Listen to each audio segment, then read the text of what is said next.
Hello everyone, welcome to Diplomatic Briefing. In the air battle between India and Pakistan in May, Pakistan shot down 5 Indian fighter jets, including 3 advanced French Rafale jets, which caused a sensation in the global military community. From an international diplomatic perspective, this proves the deep cooperation between Pakistan and China. It's not just a simple aid model, but rather an enhancement of Pakistan's overall national strength. At the end of July, Pakistan once again boarded China's Technological Express, as their own remote sensing satellite 01 was successfully launched. At 10 a.m. Beijing time on July 31, 2025, China used the Kwaijo 1A carrier rocket at the Xichang Satellite Launch Center to successfully launch Pakistan's remote sensing satellite 01 into space. The satellite smoothly entered its designated orbit, marking a complete success for the launch mission. According to reports, this satellite is mainly used for land surveys and disaster prevention and mitigation. Pakistani Prime Minister Abbas posted on social media to congratulate the successful launch of the satellite, and especially thanked China for its support and cooperation in advancing Pakistan's space program. He expressed his heartfelt congratulations to the Pakistan Space and Upper Atmosphere Research Commission and the entire team for the successful launch of Pakistan's advanced remote sensing satellite. Abbas also said that this achievement highlights the ever-increasing level of China-Pakistan cooperation, with their partnership now transcending national borders and extending into outer space. Abbas emphasized that this satellite will bring extensive benefits to the China-Pakistan economic corridor and hold significant value in areas such as agriculture, urban planning, disaster management, transportation network planning, and data acquisition under various environmental conditions. He expressed his gratitude to the Chinese partners for their invaluable support and cooperation in advancing Pakistan's space program. Looking at Pakistan's biggest rival, India, after the India-Pakistan air battle, although they still boasted about their victory, in reality, the Indian military kept discovering issues with themselves during their internal reviews. Recently, according to foreign media reports, sources said that the key reason for the Rafale being shot down was the Indian Intelligence Department's misjudgment of the range of the PL-15E long-range air-to-air missile carried by the J-10C. A senior officer of the Pakistan Air Force who was in the operations command room at the time said that the French-made Rafale fighter jet is the ace of the Indian Air Force and had never been shot down in actual combat before. He said that on that day, Pakistan Air Force Chief of Staff Babar Sadhu instructed his subordinates to specifically target the Rafale. This officer said that he just wanted to take down the Rafale. According to reports, experts estimate that this nighttime air battle, which lasted for an hour, involved around 110 fighter jets from both sides, making it the largest aerial confrontation in the world in decades. 2 Indian officials and 3 Pakistani officials interviewed by British media all said that the Rafale's performance was not the main reason it was shot down. Indian intelligence agencies misjudged the range of the Chinese-made PL-15E missile launched by the J-10C. Indian officials said that the faulty intelligence gave Rafale pilots a false sense of security, making them believe they were outside the range of Pakistani firepower.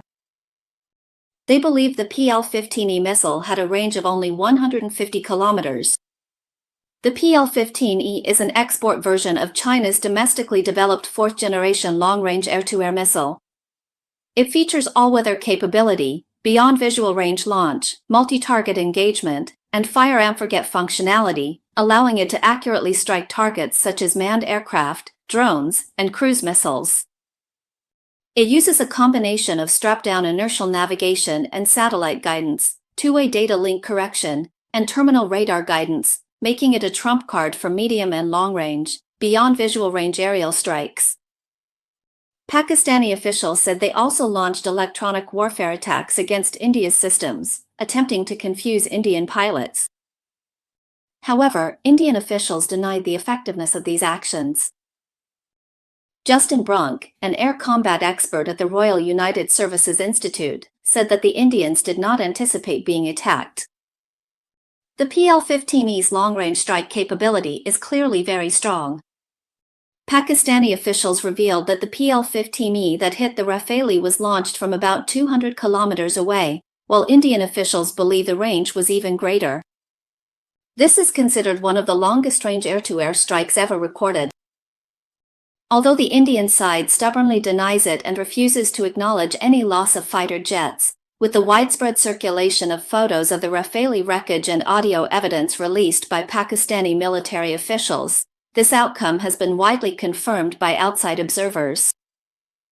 The reality is that in this India-Pakistan conflict, Chinese weapons that have been tested in actual combat have delivered a resounding slap in the face to those who have long underestimated them. Lirudo, an expert at the Verona Institute for Security Studies in Italy, said that in the past, there was a general impression that Chinese weapons, to some extent, were like Chinese consumer goods, of low quality. But now, that's no longer the case. The lesson this conflict brings us is that Chinese weapons are not inferior to Western equipment, and the West should abandon this long-standing prejudice. To briefly summarize a few observations. First, Pakistan's gratitude and India's self-reflection reveal the two countries' different choices in diplomatic strategy, leading to different outcomes for national development. Second, only by having independent satellite communications can one win modern wars. With China's support and cooperation, Pakistan's achievement of having its own domestically produced remote sensing satellite is a significant milestone.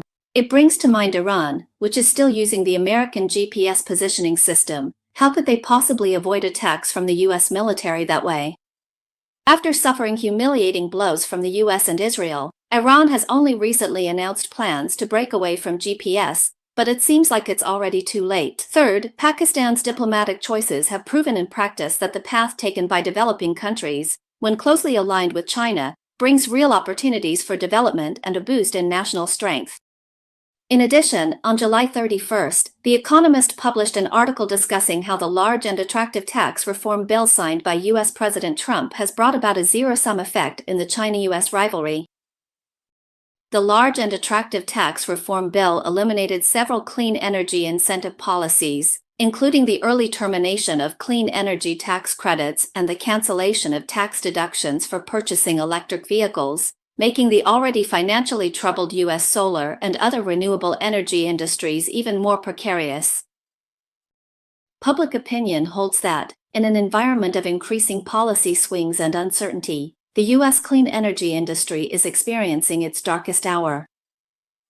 An article in The Economist pointed out that, as time goes on, the large and attractive tax reform bill is likely to further cement China's unshakable lead in the electric vehicle market and in many other renewable energy technology sectors. Research from Princeton University shows that, under the influence of the large and attractive tax reform bill, by 2035, the United States greenhouse gas emissions will be 470 million tons of CO2 equivalent higher than under previous policies. Rhodium Group in the United States estimates that between 2025 and 2035, the increase in clean energy generation in the U.S. will be only 57% to 62% of what it would have been under the original policies. Research from Princeton University also points out that if you add in the policy impacts that Trump could implement without legislation, such as ending the EPA's greenhouse gas regulations, abolishing vehicle fuel economy standards, and eliminating industrial energy efficiency standards, the excess emissions could reach 1 billion tons, or even more. The article says that unfortunately, there is no evidence that what Trump wants is a sustainable, more efficient clean energy industry. Rather, he prefers to impose more restrictions on this sector. Just 3 days after signing the Big and Beautiful Act, he also issued an executive order requiring the U.S. Treasury Department to release guidance within 45 days to end massive taxpayer subsidies for unreliable energy. The next day, Trump lashed out again, saying that wind energy is a very expensive form of energy and is terrible. Another one is solar energy, which he called extremely inefficient and also very ugly.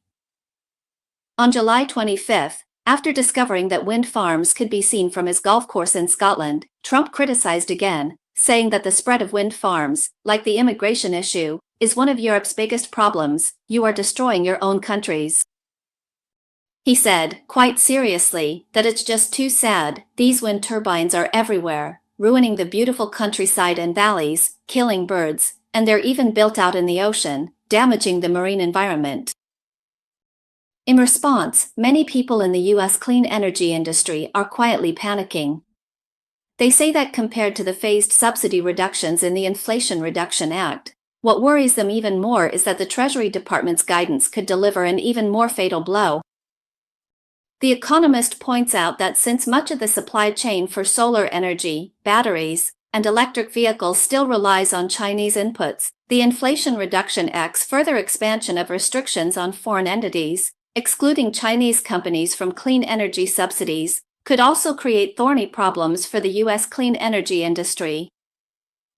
In addition, analysts generally believe that the Inflation Reduction Act will drive up U.S. energy prices and household bills. The Trump administration's bureaucratic measures aimed at suppressing renewable energy initiatives will intensify this impact and cause it to manifest sooner. According to the U.S. energy innovation think tank, even if the Trump administration does not introduce any additional harmful policies, by 2030, U.S. wholesale electricity prices will still rise by 25%, and by 2035, they will increase by as much as 74%. Currently, the U.S. energy market is already facing a situation of rising demand and limited supply.